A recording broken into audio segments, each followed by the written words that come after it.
Good day, Chief reporting here for CTT. It's Black Friday. Chief stays home because I don't go out in that craziness. Today I'm going to talk about leadership that I experienced while I was in Hawaii. When I first got there, as we all know, I was an E5 buck sergeant, and I was in a company that had 9 platoons. I think I was in the 7th platoon. I think we did about 2 or 3 formations for the whole period of time that I was in that large company. Later on, we would break apart and become a part of a new battalion. I went to Alpha Company, so I'm an original member of Alpha Company, 733rd MI Battalion, when we made a brigade in Hawaii, which no longer exists in numbers like that. So there for a while, I think I had a single soldier that was working my target area with me, and he wasn't much trouble, and he finally PCS'd to Washington.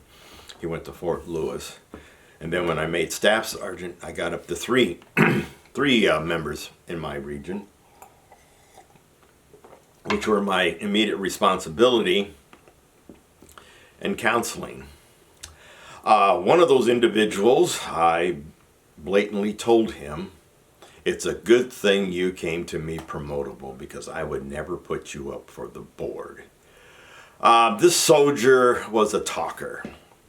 He always had a story to tell. He always had a story to get him out of any situation that he developed himself into. I mean, he didn't do anything major, but he would do a little bit of the off-kilter disobedience occasionally. And Sarge. Now, I grew up reading Beetle Bailey, and Beetle Bailey's Trials and Tribulation was Sarge. Of course, when you're reading Beetle Bailey at that time, you're thinking, that's funny. But when you become a sergeant, Sarge becomes a derogatory word, because it isn't really said most of the time with affection. It's generally meant as a minor disrespect. So this guy was always calling me Sarge, and I finally had to break him of that habit, especially when I was a staff sergeant. I said, "No, I'm not a Sarge, I'm a staff sergeant."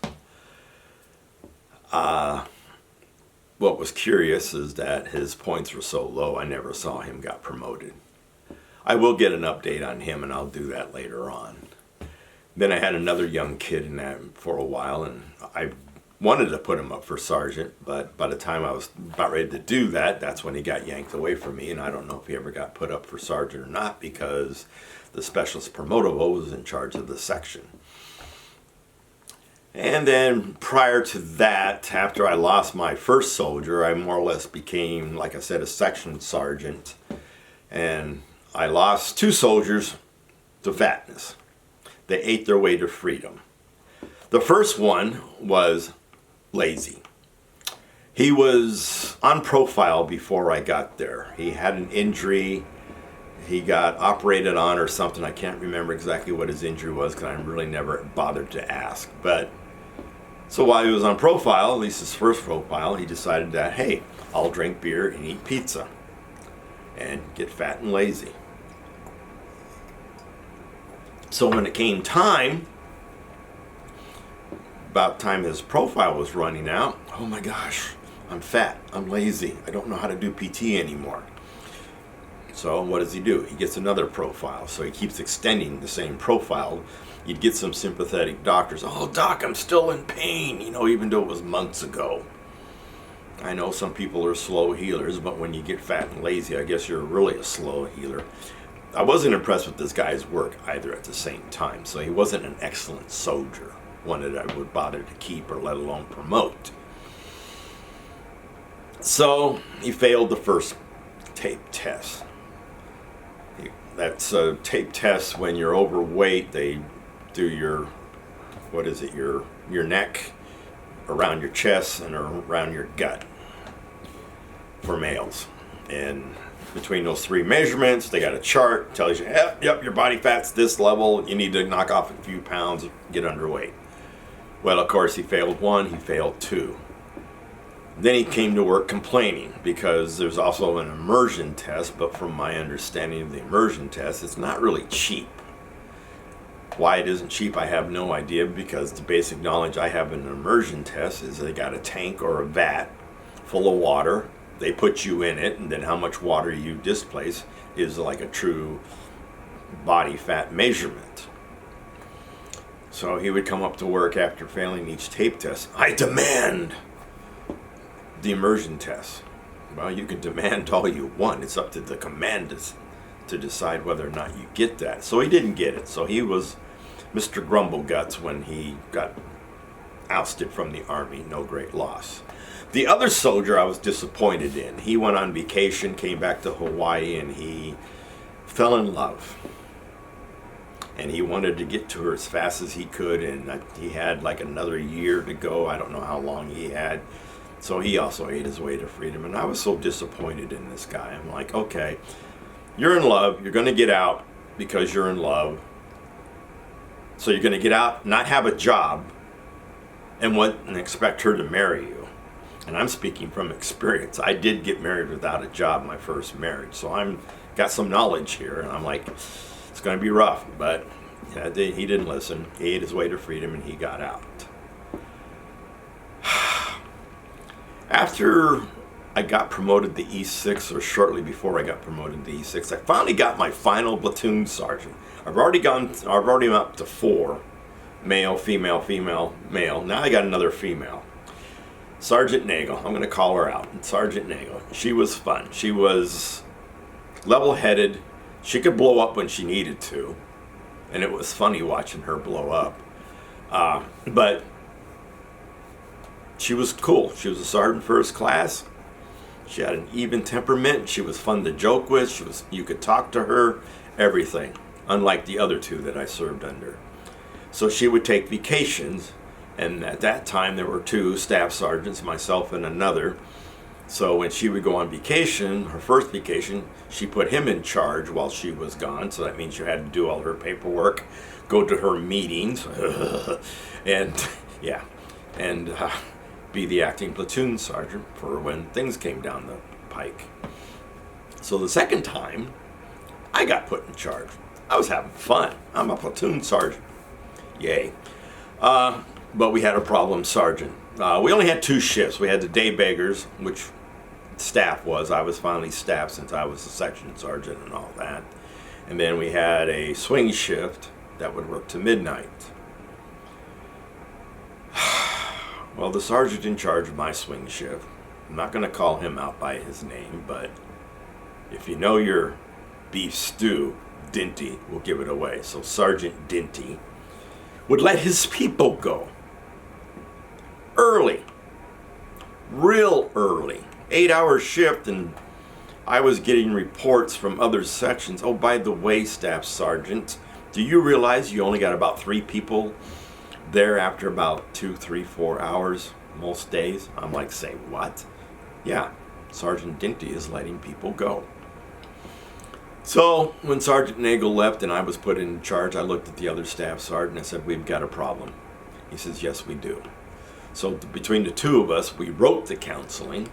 We called Sergeant Dinty over. We gave it to him, the staff sergeant sitting there with me, so I could have a witness saying, well, you didn't tell me that in the counseling. Well, the counseling form, when you generally counsel somebody, is that the information that you write down is the information that you gave to that soldier. Nothing else. And you always put nothing else follows.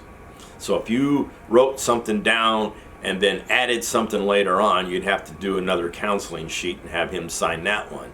So we specifically said, you cannot release any of your soldiers until you call her either myself or Sergeant or the other staff sergeant, and when Sergeant Nagel gets back, call her, because she is overall responsible for manning purposes. So, within a week, I worked late, purposely, to see how fast he was letting soldiers go. Well, since he knew I was there, he didn't do that. So, I didn't live anywhere near downtown Honolulu. So I worked late, got outside, still sunny day, and went home, changed clothes into civilian attire, went downtown, Parked my car, started walking down the street. I look over. Specialist Milosevic. Yes, that's his name. All the women loved him. He was good looking, according to them. And he was from Yugoslavian descent. And he tried to tell us his family history. Supposedly he was on the bad side. That's why their family left. Specialist Milosevic, why are you down here? You're supposed to be at work. Well, Sergeant Dinty let us go. Now, I will say this is before cell phones. So maybe Sergeant Dinty tried to call my home. Maybe Sergeant Dinty tried to call the other staff sergeants home. I have no idea. But here's one of his soldiers saying that almost the whole entire section's gone.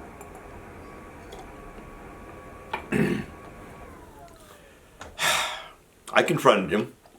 Well, I couldn't. I tried calling you guys, but neither one of you were. Yeah, okay. But you still let your soldiers go without informing us. Thanks. So I got to write his NCOR just before I left. I wrote a very bad one under the leadership. NCOR is Non-Commissioned Officer Evaluation Report. So I gave him very low marks in leadership.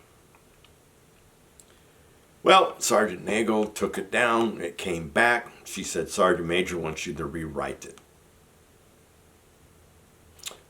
Okay, let me go talk to Sergeant Major. I did. I got an appointment, went down there. Sergeant Major basically said, Staff Sergeant, you can't write this the way you got this written. You got to change it. I go, why, Sergeant Major? Because you're going to hurt this soldier's career. I said, Sergeant Major, he's hurt his own career. And Sergeant Major says, well, I just don't find it acceptable. And I even had the documentation to back it up. Because I had counselings and everything else. Generally, when you counsel somebody to the bad, you make sure you get it written down and signatures. So when you have your evidence, you can support yourself. Well, Sergeant Major wasn't going to have none of that. So Sergeant Nagel rewrote it and submitted it. And I had to sign my name to it. I was so disappointed. That soldier will follow me to my next assignment. And for some odd reason, he will stay there for almost 8 years. And when I become a warrant officer, I will hear a horror story about this individual, which I will cover when I become a warrant officer. So that was my leadership challenges. Little did I know that they were prepping me for my next assignment, which would be Fort Stewart in the future, and the trials and tribulations that I will have with soldiers there. Some similar, some not, but I would have my problem children there too. So this is Chief signing out for leadership. Remember, freedom's not free. Please don't spend too much money on Black Friday. Remember, freedom's not free. Chief out.